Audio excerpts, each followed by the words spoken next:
Então, nos descobrimentos portugueses, a gente parou em 1460, quando morreu Dom Henrique, o infante navegador. Da morte dele em 1460 até 1469, a gente tem um hiato, um período de inércia, né? Então, assim, praticamente não houve nada digno de nota em matéria de grandes navegações nesses 9 anos.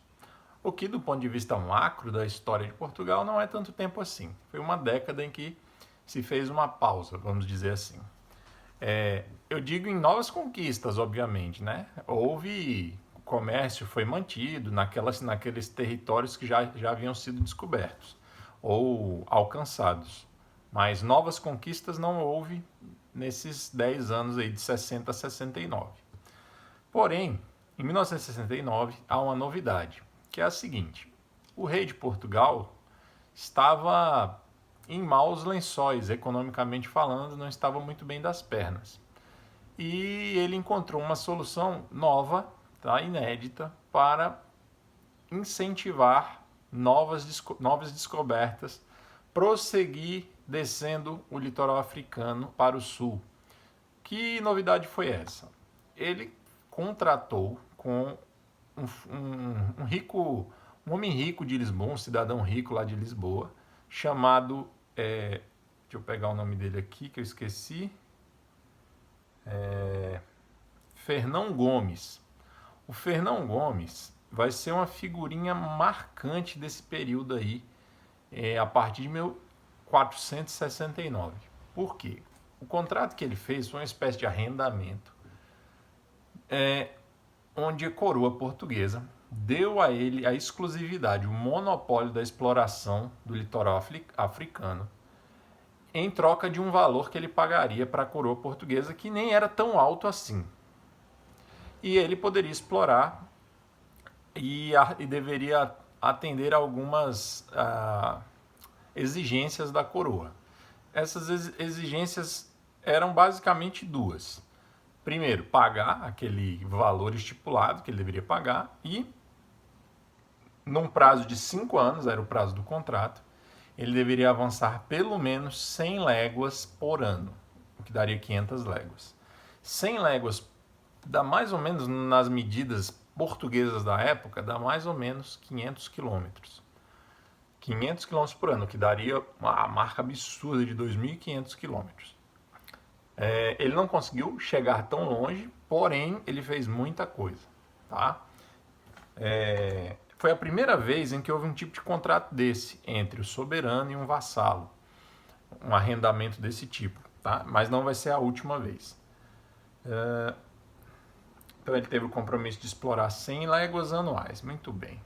Pessoal, a partir do momento em que, digamos assim, a iniciativa privada assumiu, a gente que é brasileiro, a gente sabe que a iniciativa privada é muito mais eficiente do que o Estado.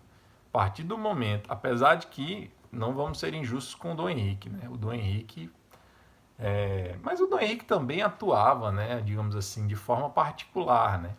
A ordem de Nosso Senhor Jesus Cristo era como se fosse uma instituição particular, privada, que liderava aí o processo de expansão marítima. Mas, digamos que a partir do momento desse contrato, a exploração ficou mais eficiente. Pode ter sido pelo fato de esse Fernão Gomes querer lucros imediatos, e essa é a maior preocupação dele, e também pode ser pelo fato de que ele não começou do zero, como começou do Henrique, né? Ele já tinha todo um acúmulo de conhecimento, de experiência que foi feito durante mais de meio século.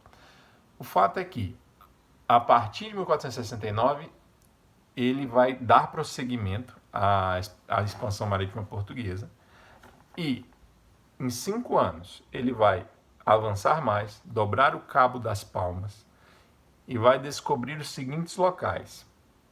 Ele vai descobrir a Baía do Benim, ele vai descobrir a ilha de Fernando Pó, a ilha de São Tomé e Príncipe e a ilha Ano Bom. Todo o território que ele descobriu no período em que ele esteve em vigência esse contrato de arrendamento foi igual ao território explorado por Portugal até então. Então, repetindo, tudo que Portugal tinha conseguido avançar no litoral africano, desde 1415 até 1460, esse mesmo tamanho de território o Fernão Gomes conseguiu explorar nos 5 anos em que ele arrendou ali, fez aquele contrato com o rei, tá certo? Então foi uma grande coisa para Portugal. Que região foi essa que ele ficou de explorar, que ele teve o direito? Era qualquer lugar do litoral africano? Não. Era a região da Guiné. A região da Guiné os portugueses chamavam tudo que estava abaixo do Bojador. Mas não toda a região da Guiné, tinha algumas exceções. Tal lugar você não pode ir, tal lugar você pode. Então, para ser mais preciso, o território que ele podia explorar e explorou foi do sul de Cabo Verde até Serra Leoa, que foi um território de 800 quilômetros. Não havia uma determinação de que ele não pudesse passar, obviamente, desses 800 quilômetros, porque ele tinha a obrigação de fazer 100 léguas anuais, 500 quilômetros anuais. Mas, digamos assim, esses 800 quilômetros foi o que se foi estabelecido de antemão, que era o território que ele precisava explorar. Em 1474, então, se encerra o contrato e o rei não estava pensando nem tão cedo em desistir daquele modelo. Apenas tirou das mãos do Fernão Gomes e colocou na mão do príncipe, o seu filho Dom João, que será o futuro rei de Portugal, Dom João II. E é sobre o governo dele que eu quero falar com vocês na próxima aula, que eu acho que eu vou pôr amanhã. Então, Dom João II vai ser o próximo rei de Portugal. Já faz tempo que eu não falo dos reinados, porque a gente deu uma pausa para falar só sobre os descobrimentos marítimos. Agora a gente avançou bastante aí, né? Já estamos em 1475 e agora é hora de parar e voltar a falar agora do reinado do próximo rei, que é o Dom João II, beleza? Então é isso, um abraço.